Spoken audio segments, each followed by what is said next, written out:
Yeah, we indeed have a very special day. I thought I would be spending much of my day today editing Hrushevsky.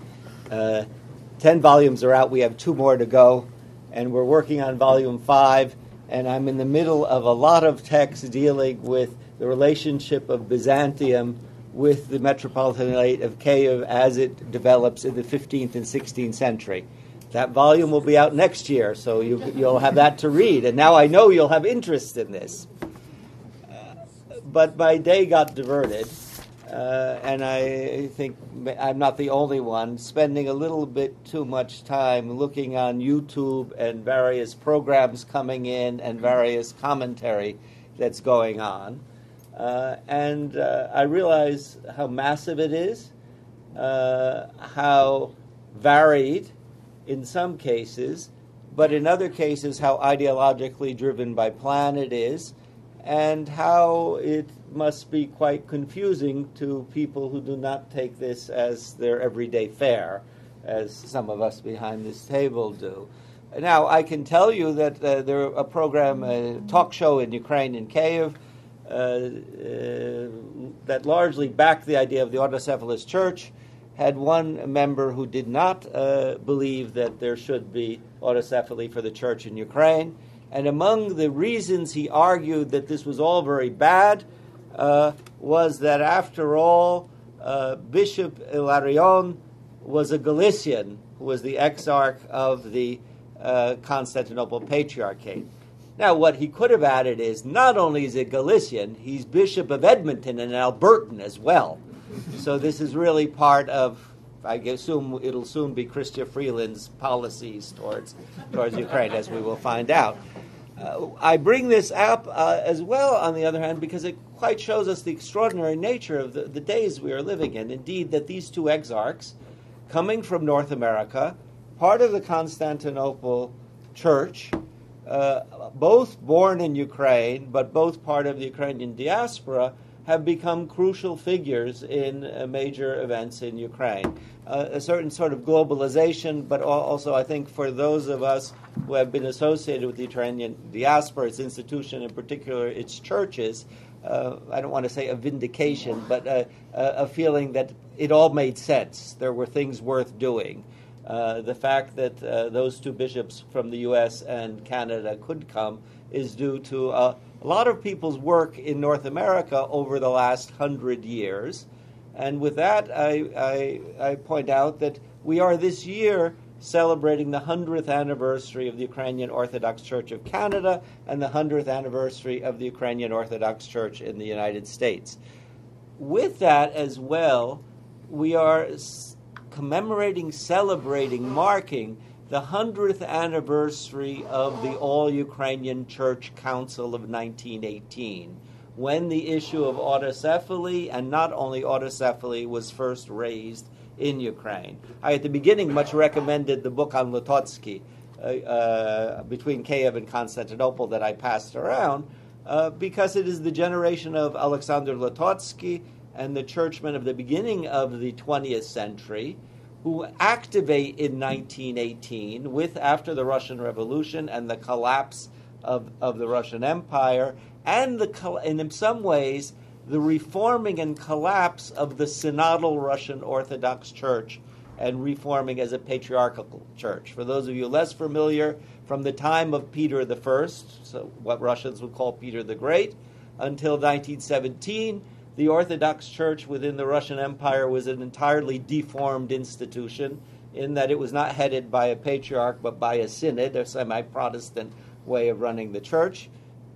We might add that it was a very prominent Ukrainian, Feofan Prokopovich, who thought of many of these ideas, who brought this to this church, and that in 1917, with the Russian Revolution, the Orthodox Church in the Russian Empire is trying to restore itself and restores the Patriarchate. But it also permits a Ukrainian Church Council that begins in 1918 and has 3 sessions throughout those years. And it is at that first session where those who favor autocephaly in some form or other seem to dominate at the council. They will ultimately lose out for very complicated political and cultural reasons. But I think what we should remember when we look back to that 100 years, what were the issues that were brought up? First of all, language was the primary issue of most of the discussions, that the liturgy should be comprehensible, and certainly that the Gospels should be read in a language people should understand. That is very strongly the language issue comes first, as it did in many ways in the discussions of Ukrainian autonomy and the Ukrainian movement at the beginning of the 19th century. With it was often associated the idea of autocephaly, that if there would be an independent Ukrainian state, 22nd of January 1918, there should be an independent Ukrainian church. Almost assumed axiomatically, but I would argue at that council, in some ways, less deeply discussed and almost axiomatically accepted. And then the reform movements that were going on in Ukraine from the end of the 19th century, but that also affected the entire Russian Empire, which argued that the Orthodox Church as it existed in Imperial Russia had become an institution ineffective because of its inability to engage its laity, its lower clergy, and out of this came concepts of certain elements of subornopravnis, that is, the rule by the council in which both laity and lower clergy play a role. And those affect the Russian church as they affect the Ukrainian church, but of course the outcomes are very different, because in the Ukraine, these get associated as well with the autocephalous movement and above all, the language question. And of course, the outcropping of those movements are the formation of the churches in Canada and the U.S. There's no question that had this not occurred in Ukraine, we could not have expected within a few months what we saw going on in Saskatoon and in Chicago and other places where Ukrainians abroad are joining this movement.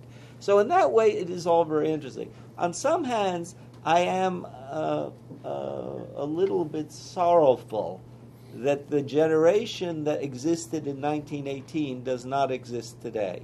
That is, the large number of people with theological backgrounds involved in society, reaching out to a large number of laity in Ukraine. We often talk about the Ukrainian movement being small at the beginning of the 20th century, but when we think of these kind of circles and groups, they were really quite powerful intellectually. They had a large outreach into society, and they certainly embarked on amazing tasks at that time. And when I compare it to what we have seen even since 1991 with Ukrainian independence in Ukraine, I often wonder how long it's taken Ukraine to get to this position. Certainly, had you asked me in 1991, I would have never expected that we would take until 2018 to finally discuss the kind of issues we are discussing today. And I would argue it's in some way because of the role of the church in society and of the generation that was involved. I will not, since you will have Hrushevsky, you have a wonderful volume of Hrushevsky here to read, and Professor Shevchenko's wonderful essays to read, I will not take you from Byzantium to the current events. I will just mention the 5 or 6 major issues and hope they will come up in discussion. First of all, that the Church of Byzantium, the Mother Church of Kiev, closely monitored the Kievan churches until the 13th century. We, in our Hrushevsky translation, are putting the metropolitans' names in Ukrainian and then in parentheses in Greek, because they are almost all Greeks.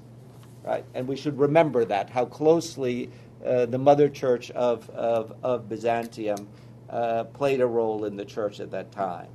That with the fall of the Kiev and the Rus state, and particularly with what Hrushevsky calls occupation of Western Ukraine by Poland, there comes a new political structure and a struggle for where the Metropolitan of Kiev will be, what his title will be, and ultimately the evolution of new metropolitanates, above all the Metropolitanate of Halych, which gives 2 different traditions on Ukrainian territory that become very important. But above all, the fact that an Orthodox Church existed in a non-Orthodox state that was, on the one hand, really quite tolerant compared to the rest of Catholic Europe, which would have immediately destroyed those who differed in religion, yet on the other hand, legislated and largely against that church, contained that church in many ways. After all, the word for an Orthodox church in the Polish state of the 15th century was synagogue, and it wasn't said in a nice, for positive reasons. So this is how these churches are viewed. The other part of this church is that the laity become very important. Above all, the structure of the Lithuanian state and the Polish state, and its great rights above all for the nobility, meant as long as one had people of one's religion who were nobles, one had protectors. But in many ways it meant that the Orthodox traditions on this territory begin to change. Now, there is a great debate among Ukrainian church historians on this issue. Was the election of the clergy, say the parish clergy, a indigenous Ukrainian tradition for parishes, or does it come from a later period? What role do these groups play? And Soborno-Pravnis is part of this argumentation. But certainly on the higher levels of this church, both the weakness of the hierarchy, because it's cut off, particularly after the Turkish conquest of Constantinople, from the patriarchate of Constantinople, as well as the political structure of the Polish-Lithuanian state, meant that the laity played a great role. And then those who oppose the state play a great role. That is, the Cossacks and the Cossack elite come to play a great role. So a great role to the laity in this church. The Eastern patriarchs are constantly interested in the 15th and 16th and 17th century and what goes on in Ukraine. They are usually doing so because they are on their way to places to gain support. They need funds to keep Antioch or Alexandria or any of these patriarchates going, but they play a major role in Ukrainian territories, and certainly wind up playing a major role in the reform of those territories. And of course, the Church of Rome plays a major role by establishing a Latin hierarchy on this territory. At the end, it means that the Orthodox of Ukraine and Belarus, and we should not forget Belarus in this, evolve under very different circumstances than from most other Orthodox countries. This is the first part of the Orthodox world where they begin to translate Church Slavonic texts into vernacular. That is, already in the 16th century, they're translating into Ruthenian, as the language was called then. Church Slavonic was a great blessing at the time that it's given to the early church, but it was basically incomprehensible to the laity of the 16th century. And in some ways, Church Slavonic has turned out to be, like many of the Eastern Church's sacred languages, a mixed blessing. An Armenian does not understand the Armenian liturgy in Grabar. A Greek who has not studied a long time really can't follow the Greek liturgy very well, and we all know about all the jokes Ukrainians have about their misunderstandings of Church Slavonic when they hear it, and what they think they've heard and what they did hear. But this will reemerge as a problem in the 20th century. And then, since I promised I would not go through all this history, 1686 now becomes your important date. 1686, Zenon Kohut, my colleague in Edmonton, is writing a book on Ukrainian political culture of the second half of the 17th century, and I called him this morning and said, get on CBC today, because you know what Hetman Samylovich was doing and what they were doing. 1686 is the transfer of the Kievan Metropolitanate from Constantinople to the Patriarchate of Moscow. An uncanonical act, as Constantinople has firmly said now. And then, of course, as I mentioned earlier, by the early 18th century, the Russian Orthodox Church goes through a total change that makes it unusual in any Orthodox world. It has a synodal structure, it becomes a government ministry, basically running its church. And then my final act of history, I jump all the way to the 20th century, is above all the Tomos of 1924.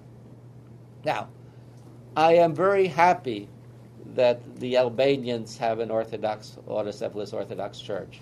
And I have no reason to say that the Czechoslovaks shouldn't have one, although the number of Orthodox in Czech and Slovak, by the way, they put together a few, But the most important one for us is the Polish Autocephalous Orthodox Church.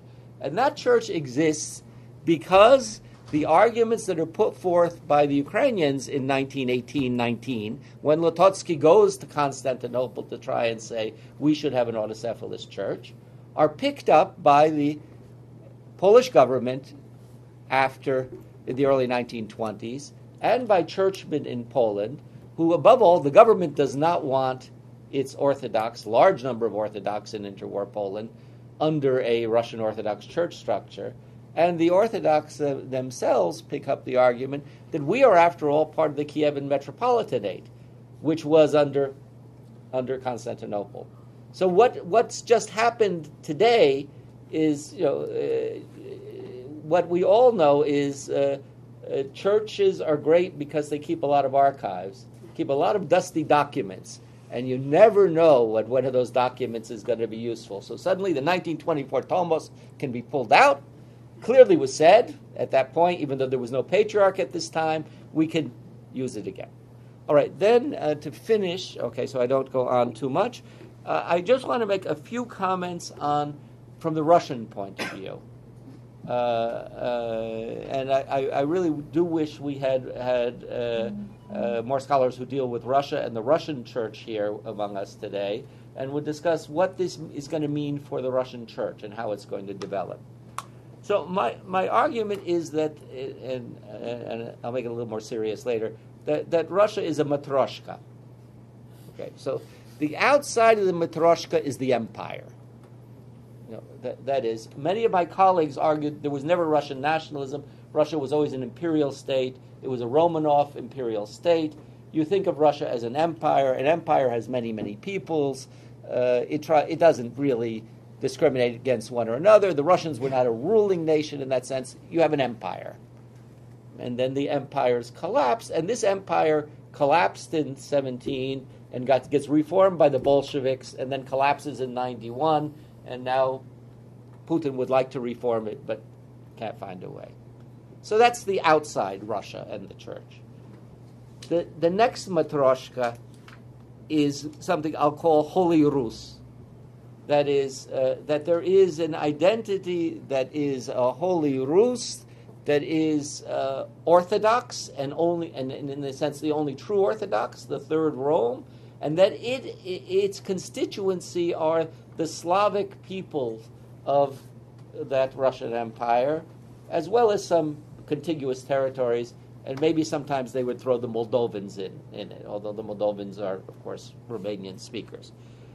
So that really is the next layer, and we are seeing that layer, as the first matryoshka opened up, we're seeing that layer come out now, and you'll find it a lot on the internet and in the discussions.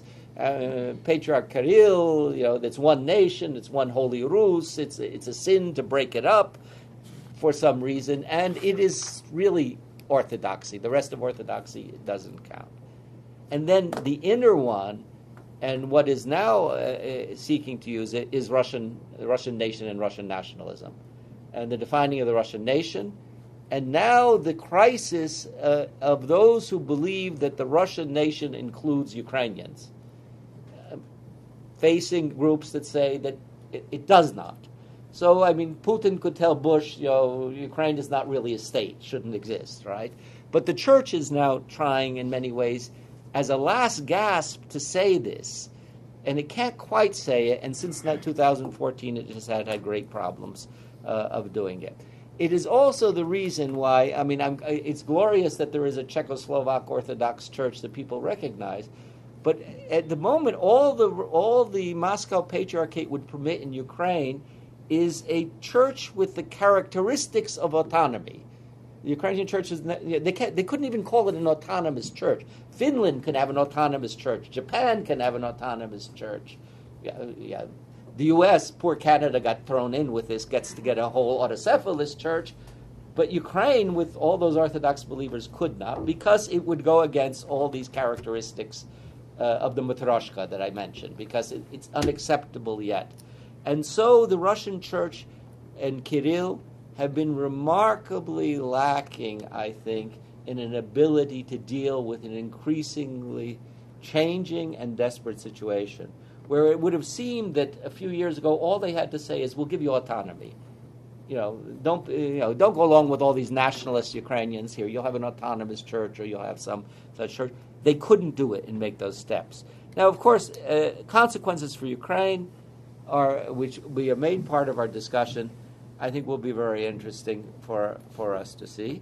We are now faced, for those of us who know Ukraine, of the very unique situation of the likely head of the Ukrainian Autocephalous Orthodox Church, or this Autocephalous Ukrainian Orthodox Church, will be Patriarch Filaret, barring something really happens unexpected this time, a native of Donbass, and he will oppose Metropolitan Onufri, who has recently went back even on the idea that one should read Gospels in Ukrainian, never mind liturgies in Ukrainian, a native of Bukovina.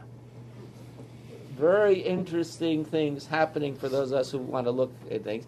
But both have been integrated into very different church structures. Both come from different church traditions, and I think they can explain that.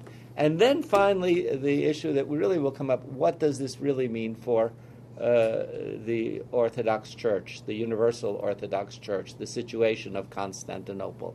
Here, I wish and maybe we do among us, I shouldn't say I wish we had, from the audience we may find people who are better versed in the situation of Constantinople.